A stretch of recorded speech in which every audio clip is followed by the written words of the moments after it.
This podcast is produced by the Center for Deployment Psychology at the Uniformed Services University of the Health Sciences. The views expressed are those of the speakers and do not necessarily reflect the opinions of the Uniformed Services University, the Department of Defense, or the U.S. government. In addition, references to any specific companies, products, processes, or services does not necessarily constitute or imply endorsement by the Uniformed Services University, the Department of Defense, or the U.S. government.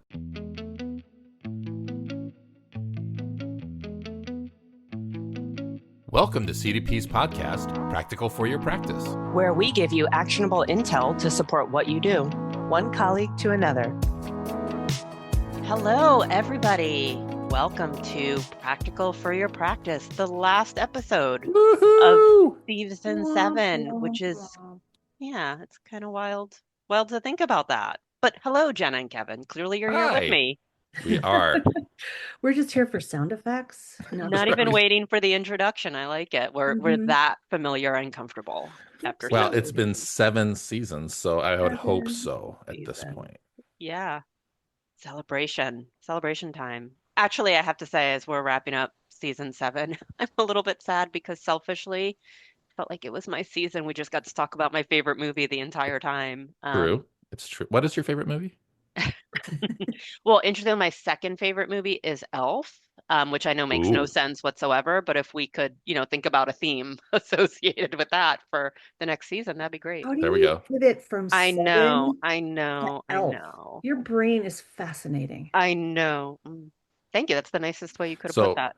Season 8's theme is "Bye, buddy. Hope you find your dad." You need a hug.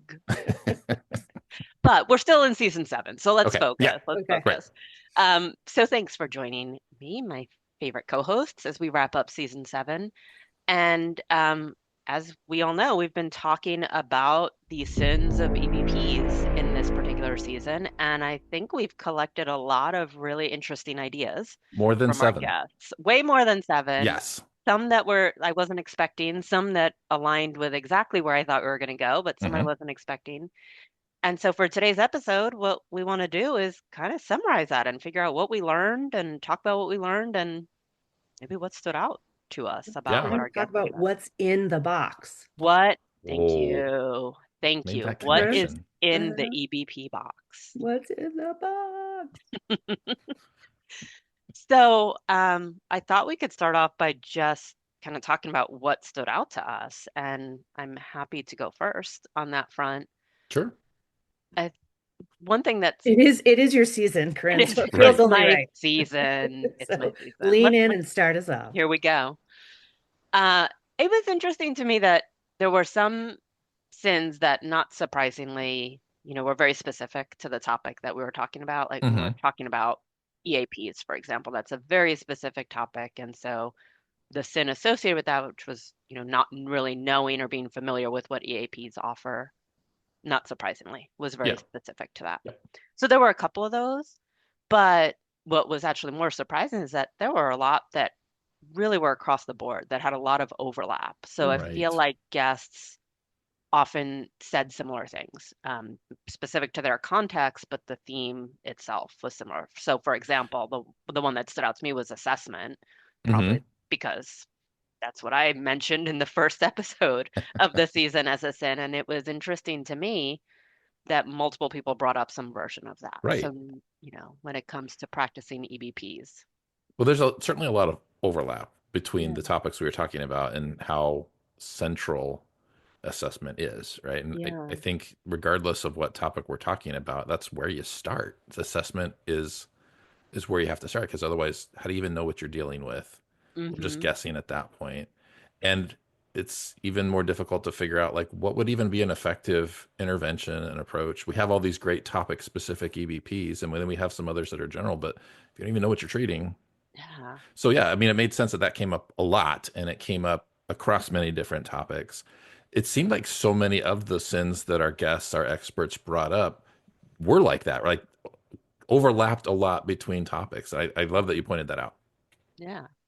Yeah, I guess it kind of fell under a larger umbrella, maybe, of like having fidelity to EBP, like not mixing things, not mixing pieces of different EBPs, making sure you're practicing measurement-based care, assessing before, during, and after.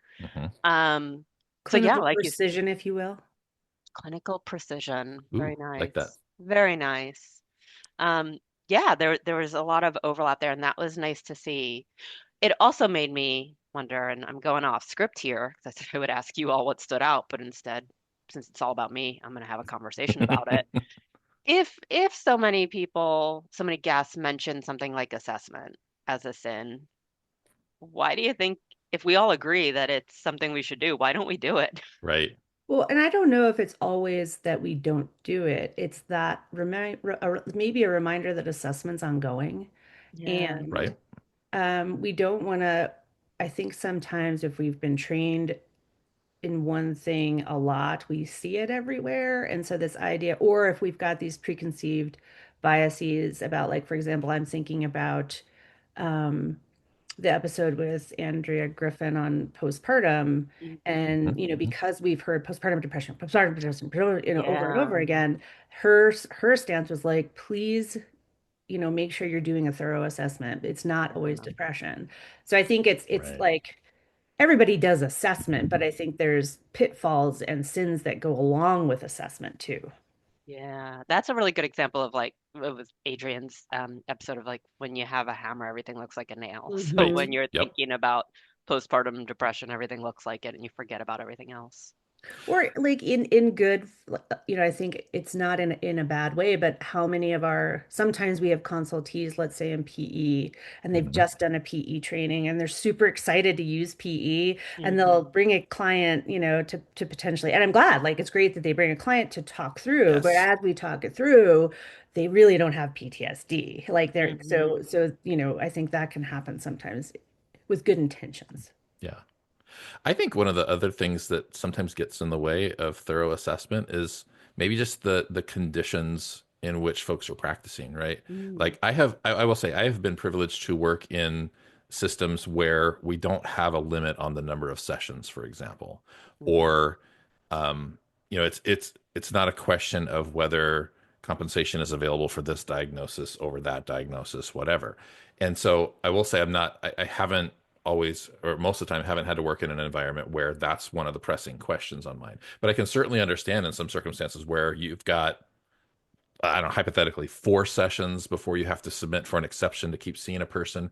How many of those sessions do you want to waste on assessment, right? Right. Or, if we have a limited amount of time together and we all kind of agree on what the problem is, can we just jump in and start helping? And so Yeah. I can understand that pull, although then I mean it came up so often this last season that the question in my mind is how much good are you even doing in those 4 sessions if you didn't start with Right. good assessment? So, I think that's a realistic, a very real environment that a lot of us find ourselves in. Or if you have, you're getting a referral from somebody who's been seeing them for a long time and Hmm. they tell you, well, hey, I determined that PTSD, for example, is the thing that they're dealing with. You're really good with PTSD. I'm referring them to you. You Yep. almost already have this built-in bias to be looking for the PTSD and might miss something because, there may be other things going on that the last therapist, for whatever reason, hadn't focused on I that think might I impact what you're mentioned doing. that. I think I mentioned that. I don't Hmm. remember when it was on this podcast, but I mentioned that like I had been in that situation many Yeah. times, getting a referral from somebody who I trusted. And Hmm. so I Yeah. thought, why am I going to question this? They're But pretty smart. they're great. Yeah, Yeah. why would I question this?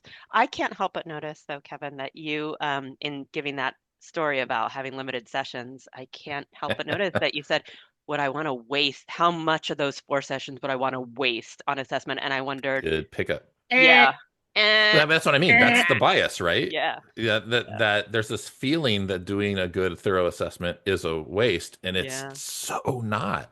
right. Um, and I think we all, when we are in a place where we can slow down and think about it and be thoughtful about it, we would, of course, I don't know that anybody that listens to this would agree that assessment is a waste. Hmm. But we find ourselves in those tight situations and we start thinking, how do I be more efficient? How do I spend, time on the most important thing? I could do a 4 session assessment and figure out what it is we want to do and then get denied to do any more sessions. What good Hmm. was that? Well, it might be really good because then that goes in the record for the next time. But Yeah. that also gives you the rationale, the justification to go back to whoever the payer is and say we need more sessions Right. because this is what we're working with. It There's so much benefit from doing that, but I wanted to acknowledge that, there can be systemic pressures on folks to think about short-circuiting things a little bit, just trying to do the most in the limited time that they have, if that's the condition they're working in. Yeah. I think also as I was thinking about times when, in terms of ongoing assessment, sort of think that I'm helping my client or making their life easier by not making them fill out another PCL or another ISI. Like they're getting Yeah. tired of filling this out at the beginning of every session. Let me just save them from it. Or if I'm running late, let me save my time and not. And so I can Or fall if they into that. show up late, Yes, Right. yeah, right? yeah, exactly right. So I think that's another potential pitfall that gets in the Yeah. way. I think the analogy that's good there is, can you imagine ever going to the doctor and them being like, yeah, we're just not going to take your blood pressure today. Right, Right. right, We're right. you just, it's going to make you tired. Yeah, it'll be fine. It'll My be You're going to gut need to tells me check it's your oxygen cholesterol. Let's sat. give you a prescription, right? I love Yeah. that. That's a great analogy. I love that. All right. All Well, right. what else? Yeah. What else did we I say? I would say that one of the themes that showed up for me across multiple guests, across multiple, I guess, nominations for EBP sins would just be thinking about just ourselves as therapists. We were talking about, kind of the conditions, clinical precision, but just thinking about our own professionalism, our own education, training, Mhm. upkeep, if you will. And so, things that kept coming up there were, as we've always said before as well, is consultation, right? Like Hmm. we say this practically every episode. In case you're just joining the podcast, I want to give you a heads up. We talk about the importance of consultation all the time because Consultation. exactly. Because, I mean, if we don't have that, it's really easy to start to drift over time, Hmm. right? But I think like I think one was a nomination, or maybe there are multiple nominations of, sometimes we feel like we don't want to utilize consultation because what does that mean about me? If I have to talk to somebody else about my work all the time, does that mean I'm not confident in what I'm doing? Does it mean Hmm. I'm not capable of doing this therapy on my own?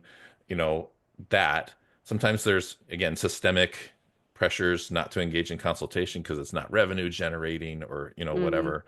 But, just that idea of not spreading the liability around because, of worrying about what does that mean about me? What my own ego kind of getting in the way, right? So Yeah. consultation is just a big one. And whatever the reasons are that we aren't able or can't or won't utilize consultation is one of those sins. And related to that is just not keeping up on the state of the science, right? So, Hmm. Hmm. and that whether that's through consultation, which can happen there, but also continuing education that all of us have to do as part of our licensure. It's really tempting to just do the very quick check the Yeah. box, get the credits so I can get my license renewed about topics that I maybe don't even give a flip Darn about. about, yes. Yeah, you heard me struggling. Um, This is a but just to G-rated get it done. podcast, Kevin. Exactly. It's a family show. It's a family show. But instead utilizing our obligations, but also opportunities for ongoing education about things that are important to the work that we're specifically doing. So I don't Yeah. part of that all in there about our own competence, our own confidence, our own engagement in the work that we're doing.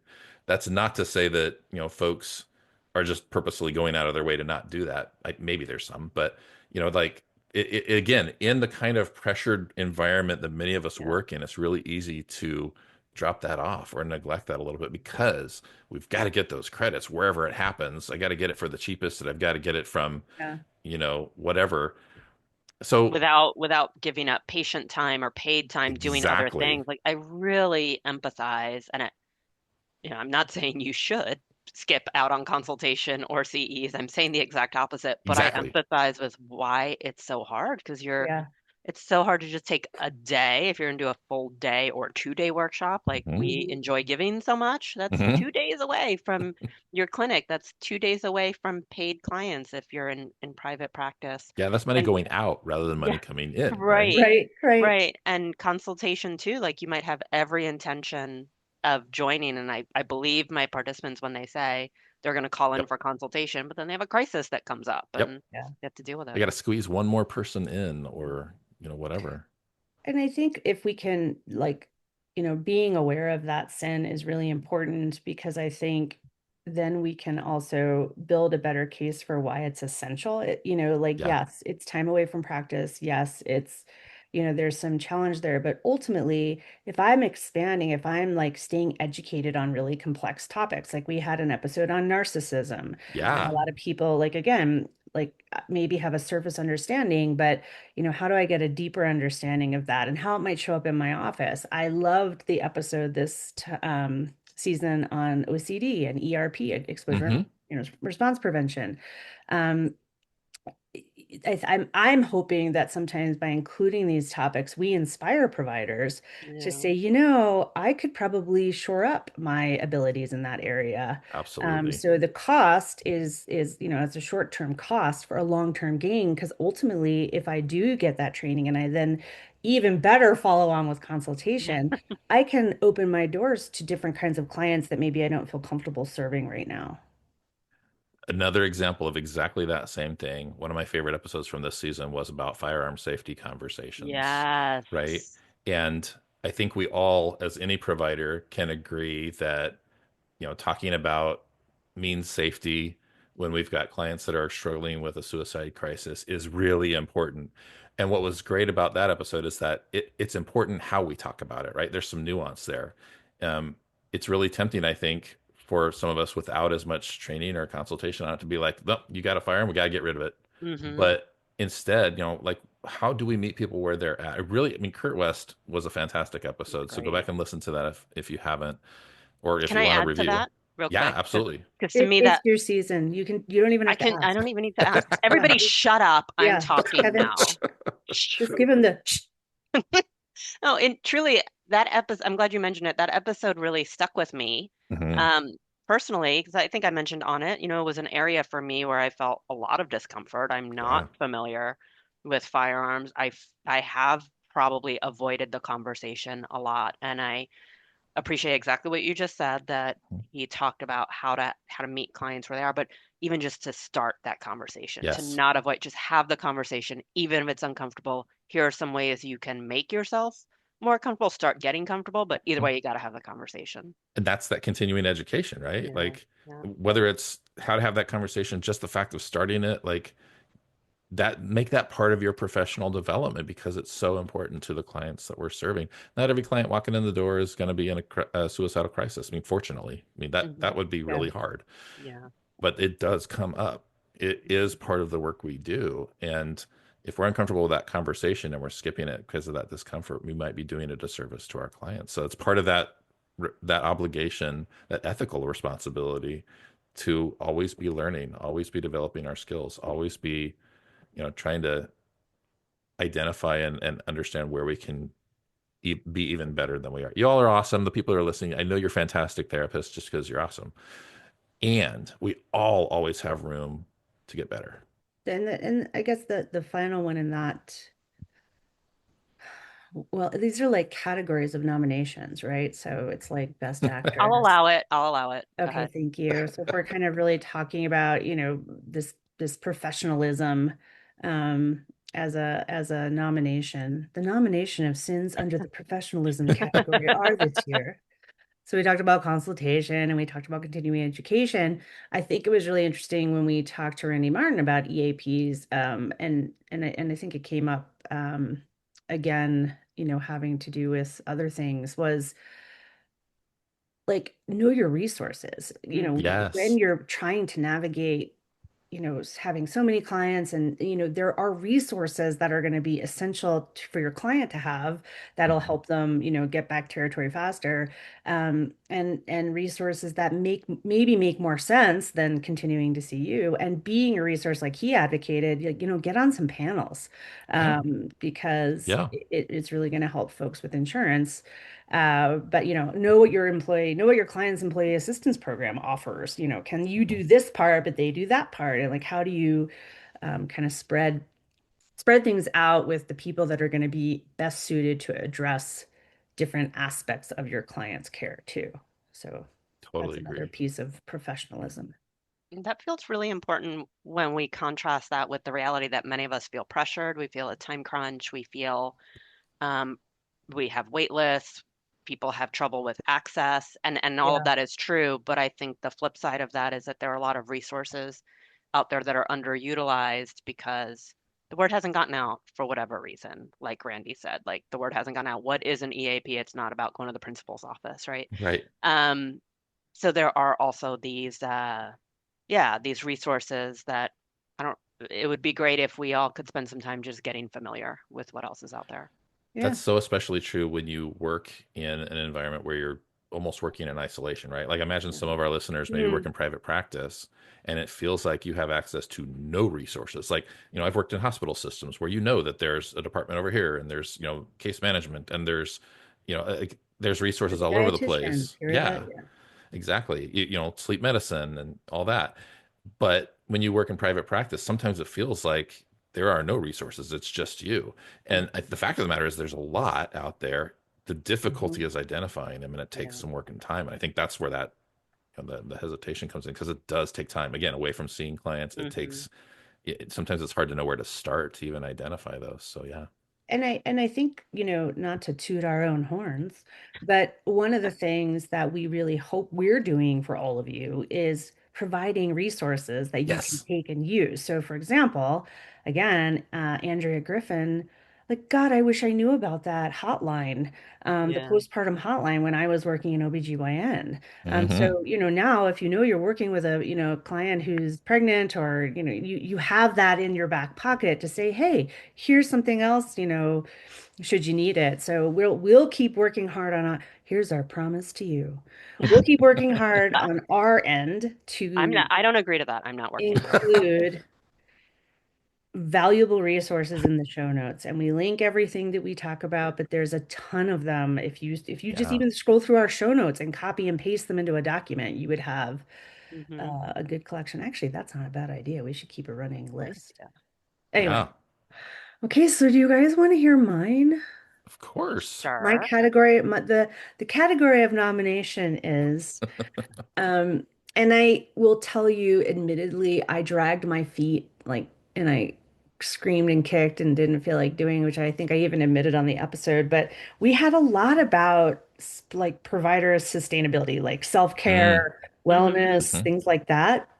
And I think that it came up, we wound up zeroing in and having an entire episode on that with all of us talking about it. But Yep.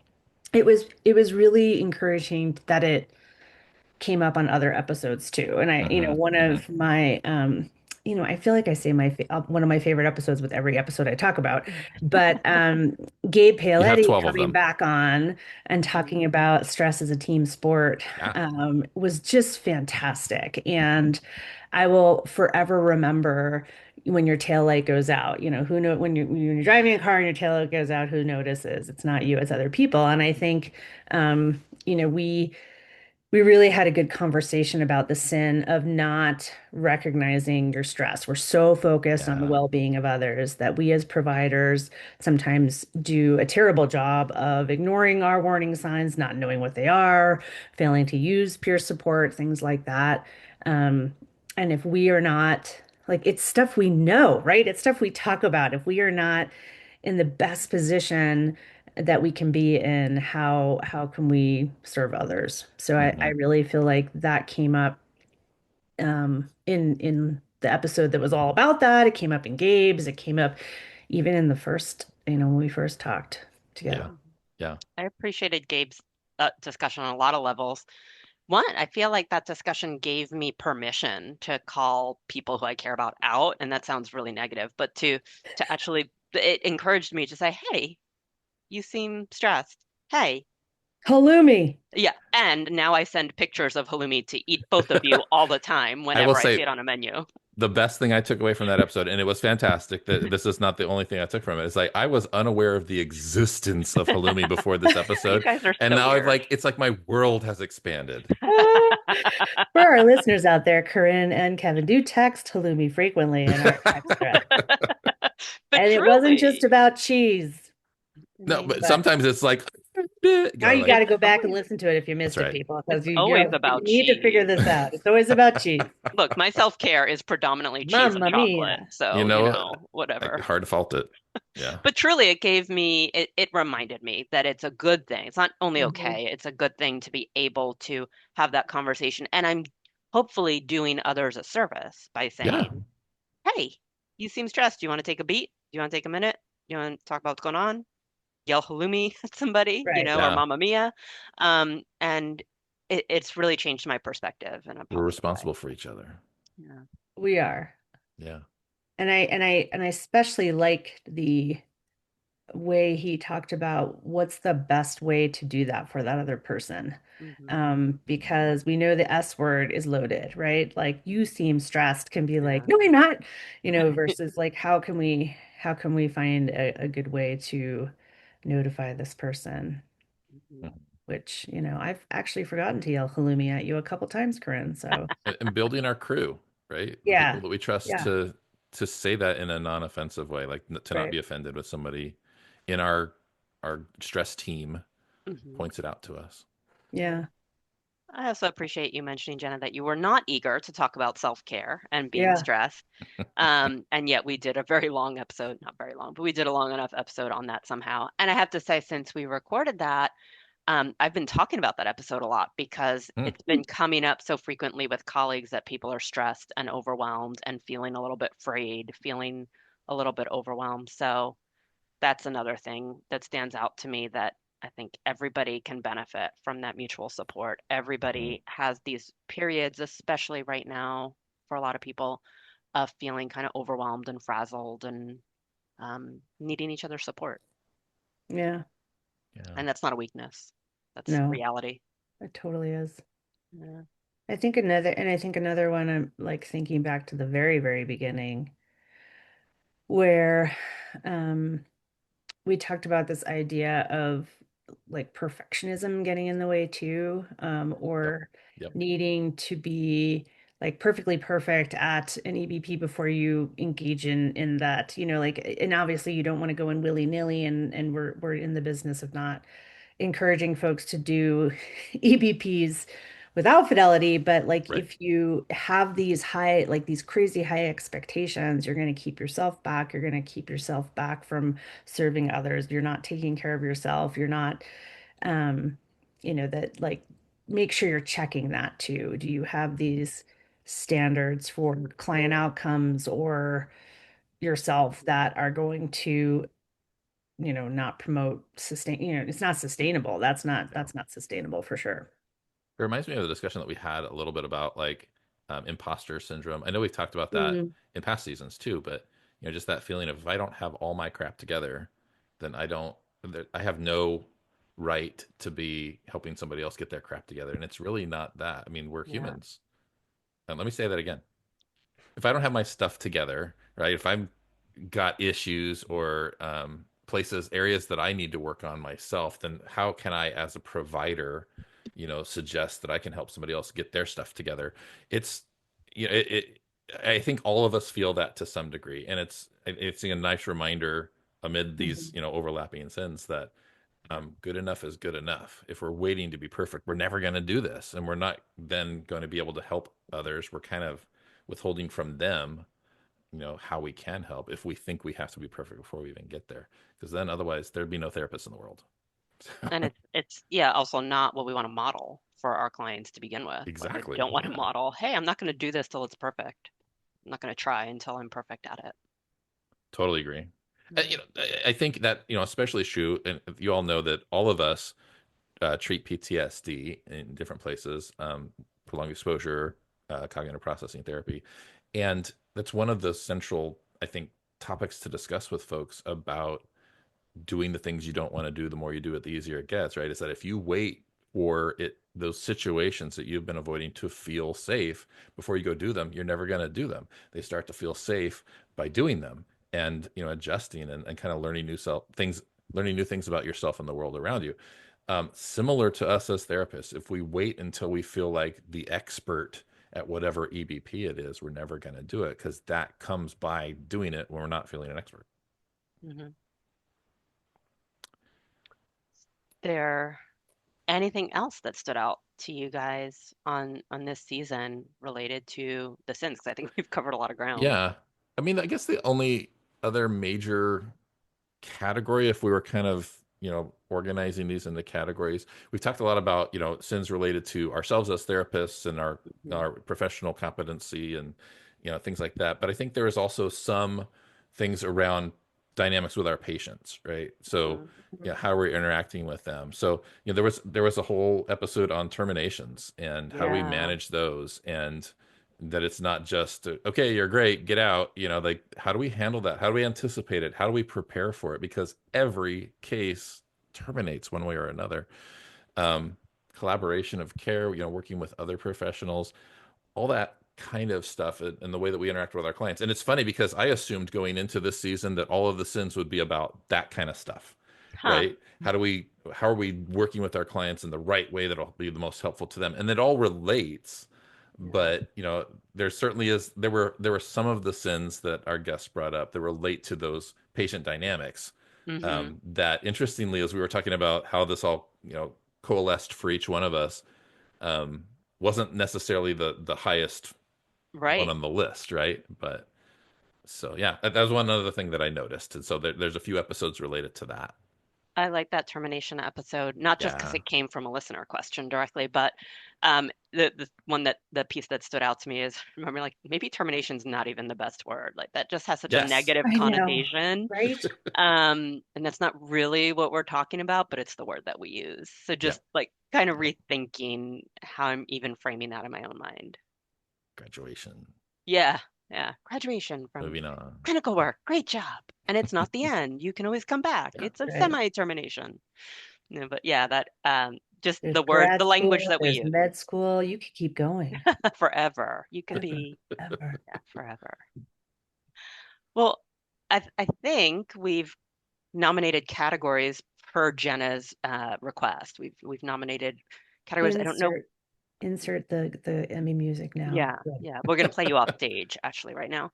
Um, I don't know if it makes, I think when we started this season, we had this notion of like we were going to rank order sins or something, or we Yes. are going to pick our favorite sin or something, and it has not turned out that I way. even imagined we would have almost a David Letterman style Yeah. top seven, right? Because it's Right. season seven and Yeah. whatever. Yeah, But didn't that work would be out that very way. limiting. That would be like Yeah. throwing out a bunch of really important topics that came up. So Right. Right. So instead, like, what do you think would be helpful? Should we just like kind of think about the categories that this has felt I, like I falling think we've into? been naming them all along. Maybe we Yeah. get to kind of summarize Maybe in a Jenna can way. announce them, And each with her envelope. the nominees Our are, first the nominees are number one, clinical precision and fidelity. yes. Oh, Okay. yes. Number two, patient-centered kind of dynamics. Mm, Well, that was actually number thank you for four. including that. Yeah, it just came to mind. And then it was something like Recency effect. CE stuff, like professionalism, professional Yeah. Yes. engagement. Yeah. Yes. And then the one I try to avoid at all costs, number four, And provider it's wellness last. and sustainability. And so our actionable intel in that sense is Incoming actionable how intel. do these sins play out in your practice? How can Yeah. you be ever vigilant to notice when they show up and think about ways to protect against that. How is assessment going for me? Do I, kind of, so yeah, all the things that we talked about, maybe we can kind of include sort of a checkbox thing when I was I was just thinking, in a lot of our actionable intel, we're talking about resources, like Corinne was mentioning, Mhm. right? And we put links into our show notes. Would you all be comfortable if we kind of maybe summarized, perhaps under these four categories of Sure. nominees, and just put that in our show notes too? Like, people have, Yeah. or at least a link to a document that kind of includes that. Not that this is exhaustive, not that this is the final definitive list, but just, if you're curious as a listener after thinking about this, like, okay, which one of these should I be aware of? You can at least kind of look at this. Mhm. We What else could would you call it, add? You know? we could call it the provider sin self-assessment checklist. The PSAC. Trademarked.